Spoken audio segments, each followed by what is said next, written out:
his training, and will the additional weight make him sluggish?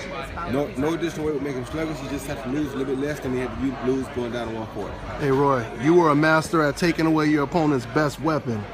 What would you say is the weapon he has to take away, Jesse Vargas has to take away from Tim Bradley? Well, Tim has a lot of weapons.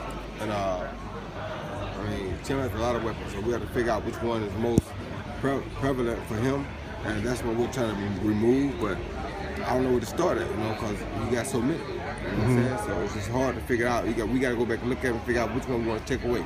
But we can't take them all, but we're going to take one, whichever one we think is most dominant, that's one we'll take away.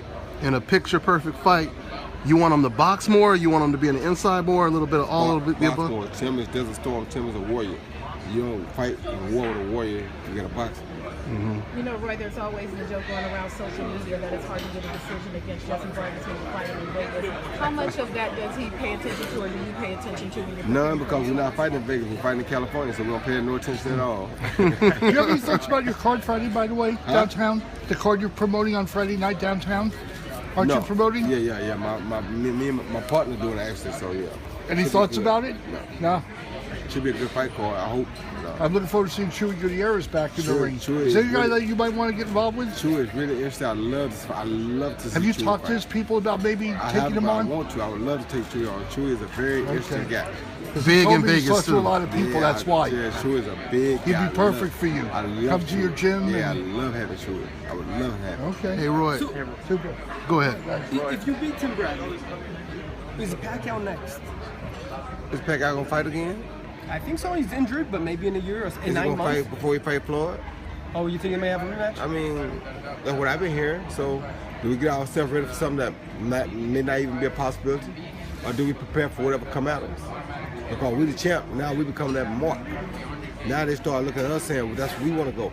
So there's so many people down there looking at us that we can't get caught looking for somebody else, and they all looking for us. That's how you get beat. So what we got to do when we get there, start looking down and say, all right, let's see which one of these little rascals going to be the next one. And I like to refer to them as, let's see one of these little bastards going to pop up next.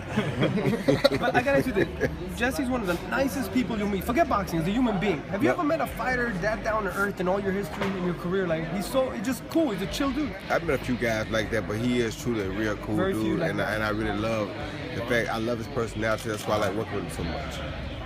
Does Jesse have any type of history with Tim Bradley? Do they? Not that I know of. If they do, they ain't tell me about it.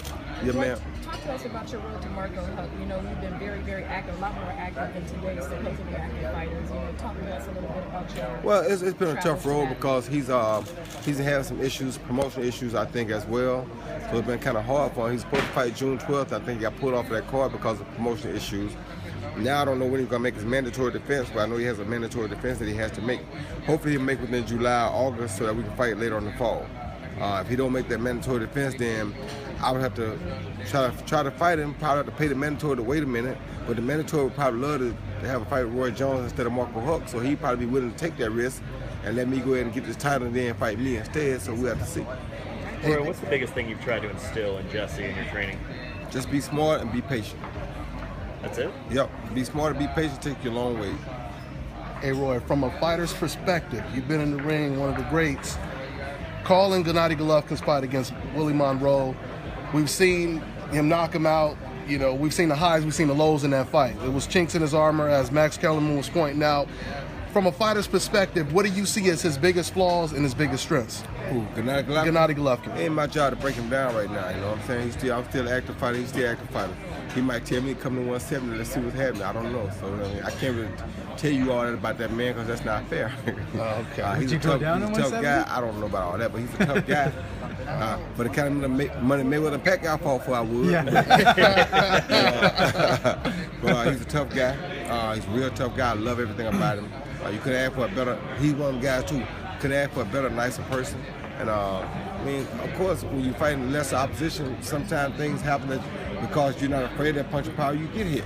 But, you can't take that and say, oh, that's a king. Not necessarily, you know what I mean? Although, too, the one thing I disagree with, that he ain't no monster like what Max said. Ain't no such thing as no monster. We all fighters. And there ain't fighters in that division. There are fighters that are not afraid to get in the ring with a monster, or a so-called monster, because you beat the monster, now you the man.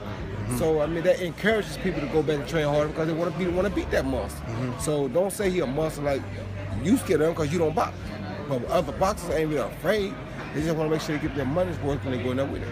Willie Monroe said that he felt that Golovkin wasn't comfortable in close quarters. He didn't like the close quarter fighting, but he noticed that when he was boxing him, Golovkin, he cut off the ring really well. Is that how you seen it? That he this is what I'm saying. You just said, you answered your own question. You just came in and said, you know, as a fighter, you like to take away what guys do best. What does Golovkin do best? Hunt. Cut down the daggone ring. Cut off the ring. So why would you go out there and start boxing and give him an opportunity to do what he does best? Then you're going to lose. So by the time you figure it out, you already been down one time, you've been punching your hip, you're hurting. But now you figured it out, but it's too late because now you're damaged.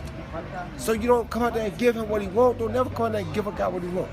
You give him what he wants, you lost half the fight already. And that's what he did. He came out there and did what typical opponents do. Try to run and box Golovkin, which is what Golovkin loves. That's what he's been doing for the last 19 fights, now 20.